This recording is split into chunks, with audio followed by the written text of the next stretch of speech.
सारी family England बैठी है तो पैसे ना रजे पे ने, फिर भी पाकिस्तान ध्यान रखी है कि साड़ी जायदाद उत्थे है वै, असी उहदे च भी हिस्सा लेना है। इत्थे चंगे भले अपने सारिਆਂ ਦੇ मकान ने ते पिछे एक चाचा है सी, उन्हां नाल इकट्ठी जायदाद ही।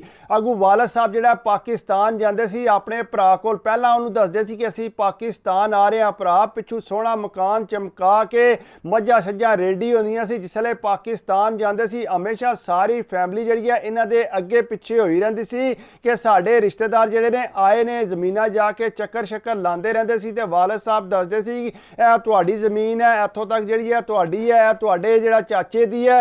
वो सारियां गल्लां शल्लां सुणदे रहिंदे सी। तुहानूं पता है बाहर दियां नूं कोई इतना ज़्यादा दिलचस्पी नहीं होंदी कि जाके जायदादां जाके देखे कि पाकिस्तान किहड़ी जायदाद है। खैर वो रह के आ जांदे सी। वालद साहब जिहड़ा उत्थे पाकिस्तान अपने भरा कोल ही उत्थे मज़े करदे रहिंदे सी, गल्लां बातां इंजॉयमेंट करदे सी उत्थे पिंड विच। ते वालद साहब जिहड़ा फोत हो गए, उस तो बाद सारे गए पाकिस्तान, जाके उत्थे वालद साहब दा जनाजा करवाया।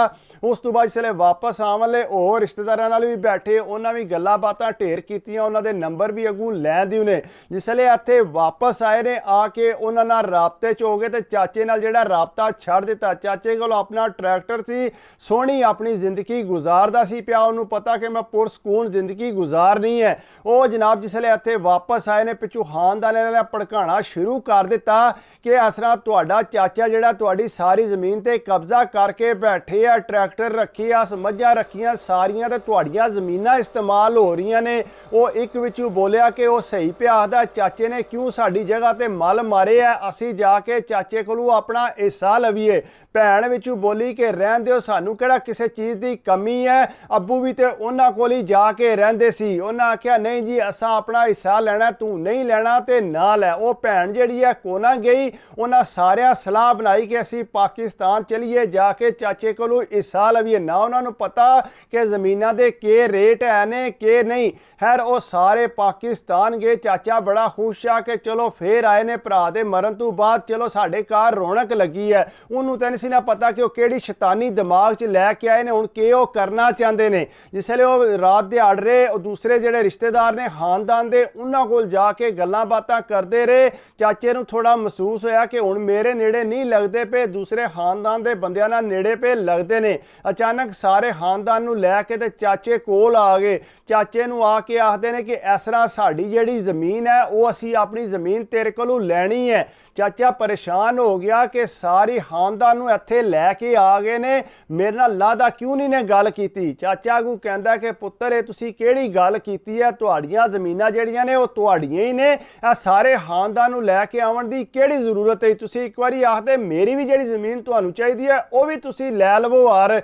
नहीं तू चाचा साडी ज़मीन दे, असी अपनी ज़मीन जिहड़ी है वो वेचनी है। चाचे ने आख्या कि गल सुनो पुत्तर, तुसीं बेशक जगह लै लो, मैनूं कोई मसला नहीं, लेकिन मेरे को रहन दो, जिहड़े पैसे बनते हैं मैं आस्ता आस्ता तुहानूं दे देंगा, किहड़ा कोई इतनी महंगी ज़मीन। उन्हें आख्या ना असां जिहड़ा ना वो ज़मीन जिहड़ी है लैनी लैनी है। उन्हें आख्या ठीक है पुत्तर तुहाडी मर्जी। उन्हें जनाब उस बंदे नाल गल कीती, वो बंदा कहंदा जी मैं ही सारी ज़मीन लै लैना, तुसीं अग्गू पिछू जिहड़ा रेट लवा लो। उन्हें आपू अगे पिछे बंदियां कोल खड़े आ, उन्हें पहले ही सारी गलबात कीती सी। उन्हें आख्या जी कितने तू किला है, वो सारी गलबात करके बिल्कुल सस्ती कीमत उन्हें दसी। उन्हें जनाब वो बंदे ने भरा ने फटवड़ वेच दी। चाचे नूं आख्या कि असीं अपनी ज़मीन सारी वेच दी है। चाचे ने आख्या ठीक है पुत्तर जिस तरह तुहाडी मर्जी, अगर ज़मीन वेचनी सी तुसां ते तुसां वेच दी है। वो जनाब ज़मीन वेच के वो पैसे जिहड़े ने उत्थे ही पाकिस्तान अगे पिछे ला लू के ते वो वापस आ गए। जिसले इत्थे वापस आए ने भैन बड़ी नाराज़ होई। उन्हें आख्या तुसीं किहड़ा काम कीता, कोई पैसे उत्थों लैके भी आए हो। उन्हें आख्या ना वो ते असीं पाकिस्तान ही फेर टुर के लाए। उन्हें आख्या तुहानूं के फायदा आया, अब्बू इतना प्यार करदे सी चाचू नाल ते तुसीं जिहड़ा इस तरह उसे ज़मीनां लैके चाचे कोलों ते तुसीं जाके वेच आए। उन्हां दे दिमाग ते जरा मासा भी गल ना बैठी। अगू जिहड़ा वड्डा भरा है ना वो मस्जिद गया उत्थे इंग्लैंड च, उत्थे जुमा पढ़न वास्ते गया ते मौलवी साहब जिहड़ा उर्दू च खिताब कर रहे सी। उन्हां दस्सिया कि इस तरह अपने खानदान दा ख्याल रखना यह भी सवाब हुंदा है। अगर तुसीं इत्थे खांदे पींदे हो तो कोशिश करो कि अपने खानदान दा पिछे ख्याल रखो। सारियां गल्लां ਗੱਲਾਂ ਸੁਣ ਕੇ ਨਾ ਉਹਦੇ ਦਿਲ ਤੇ ਗੱਲ ਬਹਿ ਗਈ। ਅਚਾਨਕ ਉਹਦੇ ਸਾਹਮਣੇ ਚਾਚੇ ਦੀ ਤਸਵੀਰ ਆ ਗਈ ਕਿ ਇਸ ਤਰ੍ਹਾਂ ਅਸੀਂ ਚਾਚੇ ਨਾਲ ਕੀਤਾ, ਸਾਨੂੰ ਨਹੀਂ ਸੀ ਕਰਨਾ ਚਾਹੀਦਾ। ਘਰ ਆ ਕੇ ਭੈਣ ਨੂੰ ਕਹਿੰਦਾ ਕਿ ਇਸ ਤਰ੍ਹਾਂ ਮੈਂ ਜਿਹੜਾ ਜੁਮਾ ਪੜ੍ਹ ਕੇ ਆਇਆ, ਮੌਲਵੀ ਸਾਹਿਬ ਦੀਆਂ ਗੱਲਾਂ ਸੁਣੀਆਂ ਨੇ ਤੇ ਉਹ ਕਹਿ ਰਹੇ ਸੀ ਕਿ ਤੁਸੀਂ ਜਿਹੜਾ ਨਾ ਖਾਨਦਾਨ ਦਾ ਖਿਆਲ ਰੱਖਣਾ ਚਾਹੀਦਾ। ਖਾਨਦਾਨ ਅਗਰ ਤੁਸੀਂ ਖਾਂਦੇ ਪੀਂਦੇ ਹੋ ਤਾਂ ਅਸੀਂ ਤਾਂ ਵਾਕਈ ਖਾਂਦੇ ਪੀਂਦੇ ਆ, ਲੇਕਿਨ ਚਾਚੇ ਨਾਲ ਵਾਕਈ ਜ਼ਿਆਦਤੀ ਹੋ ਗਈ ਹੈ। ਭੈਣ ਕਹਿੰਦੀ ਮੈਂ ਤਾਂ ਤੁਹਾਨੂੰ ਪਹਿਲਾਂ ਹੀ ਆਖਿਆ ਸੀ, ਤੁਸੀਂ ਕਿਹੜਾ ਕੰਮ ਕੀਤਾ ਜ਼ਮੀਨ ਵੇਚਣ ਵਾਲਾ। ਉਹਨੇ ਆਖਿਆ ਨਹੀਂ ਭੈਣ, ਚਲੀਏ ਪਾਕਿਸਤਾਨ ਜਾ ਕੇ ਚਾਚੇ ਕੋਲੋਂ ਮਾਫੀ ਮੰਗੀਏ, ਨਾਲੇ ਚਾਚੇ ਨੂੰ ਵਾਪਸ ਜਗ੍ਹਾ ਲੈ ਕੇ ਦਈਏ। ਉਹਨੇ ਆਖਿਆ ਠੀਕ ਹੈ ਮੈਂ ਤੇਰੇ ਨਾਲ, ਅਗਰ ਤੂੰ ਚਾਚੇ ਵਾਸਤੇ ਜਾਣਾ ਤੇ ਮੈਂ ਜ਼ਰੂਰ। ਅੱਗੋਂ ਦੂਸਰੇ ਭਰਾਵਾਂ ਨਾਲ ਗੱਲ ਕੀਤੀ, ਉਹਨਾਂ ਨੇ ਵੀ ਸਮਝਾਇਆ। ਉਹਨਾਂ ਆਖਿਆ ਜੀ ਵਾਕਈ ਅਸੀਂ ਗਲਤ ਕਰ ਰਹੇ ਹਾਂ, ਚਾਚੇ ਨਾਲ ਇਹ ਕੰਮ ਨਹੀਂ ਸੀ ਕਰਨਾ ਚਾਹੀਦਾ। ਚਾਚੇ ਤੇ ਚੰਗੀ ਭਲੀ ਰੌਣਕ ਰੱਖੀ ਸੀ, ਸਾਡੀ ਬੜੀ ਇੱਜ਼ਤ ਕਰਦਾ ਸੀ। ਉਹ ਜਨਾਬ ਸਾਰੇ ਭੈਣਾਂ ਭਰਾ ਇਕੱਠੇ ਹੋ ਕੇ ਜਿਸ ਵੇਲੇ ਵਾਪਸ ਪਾਕਿਸਤਾਨ ਉੱਥੇ ਗਏ, ਫਿਰ ਟਿਕਟਾਂ ਲਾ ਕੇ, ਤੁਹਾਨੂੰ ਪਤਾ ਟਿਕਟਾਂ ਵੀ ਕਿਤਨੀਆਂ ਮਹਿੰਗੀਆਂ ਨੇ। ਚਲੇ ਉੱਥੇ ਗਏ ਤੇ ਜਾ ਕੇ ਦੇਖਿਆ ਘਰ ਦੀ ਹਾਲਤ ਹੀ ਕੋਨਾ। ਚਾਚਾ ਬਿਮਾਰ ਮੰਜੀ ਤੇ ਪਿਆ ਤੇ ਜਿਹੜਾ ਟਰੈਕਟਰ ਸੀ ਉਹ ਚਾਚੇ ਦਾ ਵਿਕ ਗਿਆ ਤੇ ਘਰ ਜਿਹੜਾ ਕੋਈ ਮਾਲ ਡੰਗਰ ਨਹੀਂ ਸੀ ਹੈ। ਉਹਨਾਂ ਆਖਿਆ ਇਹ ਕੀ ਬਣਿਆ, ਇੰਜ ਦਾ ਤੇ ਅਸੀਂ ਘਰ ਨਹੀਂ ਸੀ ਪਹਿਲਾਂ ਦੇਖਿਆ, ਇਸ ਘਰ ਤੇ ਬੜੀ ਰੌਣਕ ਹੁੰਦੀ ਸੀ, ਤੁਸੀਂ ਕੀ ਕੀਤਾ। ਉਹਨਾਂ ਆਖਿਆ ਜੀ ਉਹ ਜਿਹੜੇ ਉਹਨਾਂ ਦੇ ਨਿੱਕੇ ਨਿੱਕੇ ਨੇ, ਉਹਨਾਂ ਆਖਿਆ ਜੀ ਅੱਬੂ ਟੈਨਸ਼ਨ ਲੈ ਗਏ ਨੇ, ਬਹੁਤ ਜ਼ਿਆਦਾ ਪਰੇਸ਼ਾਨ ਹੋ ਗਏ ਨੇ। ਉਹਨਾਂ ਆਖਿਆ ਜੀ ਤੁਸੀਂ ਜਿਹੜਾ ਕੰਮ ਕੀਤਾ ਉਦੋਂ ਦੇ ਅੱਬੂ ਜਿਹੜਾ ਮੰਜੀ ਤੋਂ ਉੱਠੇ ਹੀ ਕੋਈ ਨਹੀਂ, ਮੱਝਾਂ ਵੀ ਅਸਾਂ ਵੇਚ ਦਿੱਤੀਆਂ ਨੇ, ਬਿਮਾਰੀ 'ਚ ਜਿਹੜਾ ਸਾਰਾ ਪੈਸਾ ਵੀ ਲਾਤਾ, ਟਰੈਕਟਰ ਵੀ ਵੇਚ ਦਿੱਤਾ, ਲੇਕਿਨ ਅੱਬੂ ਜਿਹੜਾ ਉਹ ਮੰਜੀ ਤੋਂ ਨਹੀਂ ਉੱਠ ਰਹੇ। ਉਹ ਸਾਰੇ ਇੱਕ ਦੂਜੇ ਦੇ ਮੂੰਹ ਵੱਲ ਤੱਕਣ ਲੱਗ ਪਏ। ਉਹਨਾਂ ਆਖਿਆ ਵਾਕਈ ਅਸੀਂ ਤੇ ਬੜਾ ਕੁ ਗਲਤ ਕਰ ਦਿੱਤਾ ਜ਼ਿਆਦਾ।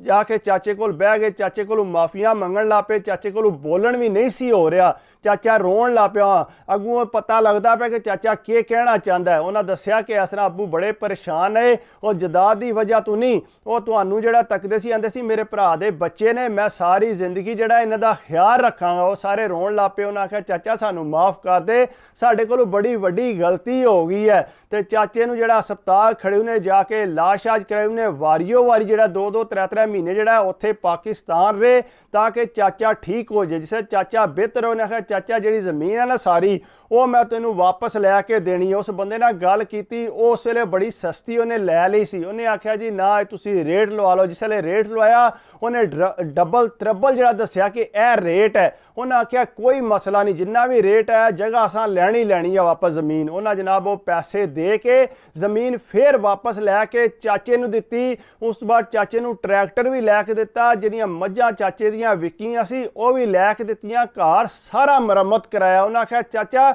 ਅਸੀਂ ਬੜੀ ਵੱਡੀ ਗਲਤੀ ਕਰ ਬੈਠੇ ਸਾਂ, ਸਾਡਾ ਪਿਓ ਬੜਾ ਪਿਆਰ ਕਰਦਾ ਸੀ, ਹਮੇਸ਼ਾ ਤੁਹਾਡਾ ਜ਼ਿਕਰ ਕਰਦਾ ਸੀ, ਲੇਕਿਨ ਅਸੀਂ ਬੇਵਕੂਫਾਂ, ਅਸੀਂ ਲਾਲਚ ਆ ਗਏ ਸਾਂ, ਐਵੇਂ ਕਿਸੇ ਦੀਆਂ ਗੱਲਾਂ 'ਚ ਆ ਗਏ ਸਾਂ। ਸਾਨੂੰ ਨਹੀਂ ਸੀ ਪਤਾ ਕਿ ਅਸੀਂ ਆਪਣੇ ਚਾਚੇ ਨੂੰ ਜਿਹੜਾ ਆਪਣੇ ਤੋਂ ਦੂਰ ਕਰ ਦਿਆਂਗੇ। ਅਸੀਂ ਨਾ ਪਹੁੰਚਦੇ ਚਾਚਾ ਤੂੰ ਤੇ ਦੁਨੀਆ ਤੋਂ ਟੁਰ ਜੇ ਯਾਰ। ਚਾਚਾ ਬੜਾ ਖੁਸ਼ ਹੋਣੇ ਕਹਾ ਚਲੋ ਪੁੱਤਰ ਕੋਈ ਗੱਲ ਨਹੀਂ, ਤੁਸੀਂ ਦੇਰ ਆਏ ਲੇਕਿਨ ਦਰੁਸਤ ਆਏ, ਮੈਂ ਬੜਾ ਖੁਸ਼ ਹਾਂ, ਤੁਹਾਡੇ ਤੇ ਰਾਜ਼ੀ ਹਾਂ, ਮੈਂ ਕਦੇ ਵੀ ਤੁਹਾਨੂੰ ਬਦਵਾ ਨਹੀਂ ਦਿੱਤੀ। ਮੈਨੂੰ ਪਤਾ ਮੇਰੇ ਭਰਾ ਦੇ ਬੱਚੇ ਨੇ ਜਿੱਥੇ ਵੀ ਰਹਿਣ ਖੁਸ਼ ਰਹਿਣ, ਇਸ ਵਾਸਤੇ ਜਦਾਦ ਦੀਆਂ ਲਾਲਚਾਂ ਨਹੀਂ ਕਰਨੀਆਂ ਚਾਹੀਦੀਆਂ। ਜੇ ਤੁਸੀਂ ਖਾਂਦੇ ਪੀਂਦੇ ਤਾਂ ਛੱਡੋ ਜਦਾਤਾਂ ਨੂੰ, ਆਪਣੇ ਖਾਨਦਾਨ ਦਾ ਖਿਆਲ ਰੱਖੋ ਕਿ ਉਹ ਦੇਖੋ ਕਿਤਨਾ ਤੁਹਾਨੂੰ ਪਿਆਰ ਕਰਦੇ ਨੇ ਤੇ ਕਿਤਨਾ ਤੁਹਾਡਾ ਖਿਆਲ ਰੱਖਦੇ ਨੇ। अगर वीडियो भी अच्छी लगे तो कोशिश करा करो, लाइक तो कमेंट तो सब्सक्राइब करा करो, बाकी दुआओं याद रखा करो, अपनी सेहत का ख्याल रखा करो। अल्लाह हाफिज़।